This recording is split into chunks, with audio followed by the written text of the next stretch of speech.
talk about boundaries. So, absolutely vital for personal growth, tends to be something the right conservatives do better than the left. So let's honour actually the kind of left side of things and say what they do well. This idea of openness, being accepting. People more politically left tend to score higher on openness as a personality trait. Also, that's just the sort of culture of the left. We're open to new ideas, we're open to new kinds of people, to different things. You can learn a lot that way. That's a great way to learn. In terms of being creative, that's absolutely essential. In terms of incorporating new things, absolutely essential. However, the problem with just being open is, of course, we let in all kinds of crap, whether that's people to the country, whether that's ideas, whether that's not looking after ourselves as well, not having discernment. I'll do another video on that. So what are boundaries? Well, it's the idea that we say, you know what, this is not okay. That might be a boundary for ourselves. It might be an ethical boundary. I don't do this. Yeah. It's why you can't trust the hippie. They don't have that. Yeah. It might be boundaries around how other people treat us. It might be, for example, I had a meeting planned today. I went to the train station to meet the guy. Didn't turn up. Phoned me 5 minutes before. I'm like, hey man, I'm already at the train station. And he said, oh yeah. And instead of saying, oh, that's fine, I said, mate, did not treat me that way. Not okay. If you want to meet me again, I'll give you one more chance, but we're not doing that again. And if you did it a second time, I absolutely wouldn't meet him a third time, because we treat other people how to treat us. We actually train people that way.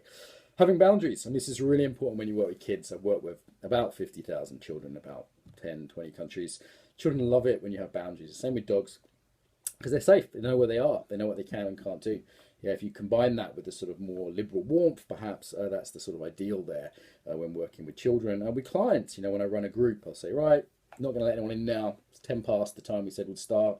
No one new's coming in. This is the group. Okay.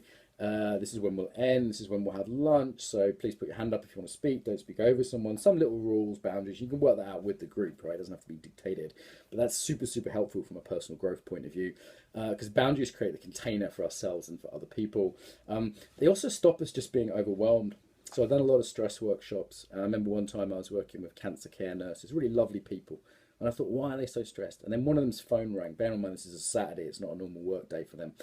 She jumps up, takes the call, says, I'm sorry, I've got to go, have to, victim mentality, look at responsibility, and says, and runs out of the training, and she's gone to be with a client. Now, I'm not saying, the client didn't help, but it's someone else's job at that point to help them, right?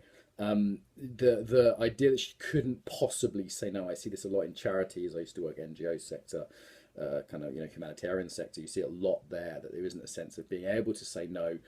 This leads to abuse or self-abuse. If you can't say no to someone else, that's abuse, right? If your yoga teacher is adjusting you or grabbing you without permission, without consent, that's abuse almost by definition. You need to be able to say no to people that you work with in a personal growth sense, or else there's no consent, there's no real choice, you're just entering into that victim mode. Sorry, I got lost there. Oh yeah, so you're not just getting loads of work to do. So you can't say no to a boss. You just get overwhelmed with work. You end up letting them down. Your accountability suffers because you end up just dropping something, right?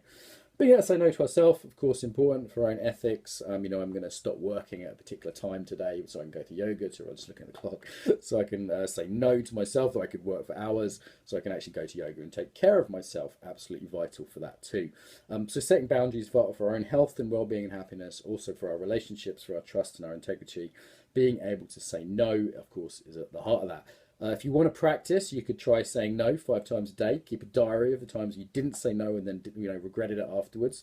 No posture. So if you're looking at the embodiment of no, getting this bones rather than just talking and thinking about it, look at no posture. Google, YouTube search no posture. You'll see my beautiful wife showing you no posture. That's something you can practice for a minute a day to kind of get it in your bones. If there's someone in your house, you could get them to make unreasonable requests like, hey, bring me my food, and just getting the habit of saying no, because for some people it's like emotionally difficult, even though logically it should be easy. This isn't a logical matter, this is an emotional embodied matter. So being able to set up those firm boundaries, martial arts and this sort of weightlifting, that sort of solid practice can help with that. Look at my other videos on saying no that you'll find on YouTube as well. Just Mark Walsh saying no. So make some diaries, do some practices, get boundaries in your life. Don't let people take the piss out of you, and don't take the piss out of yourself.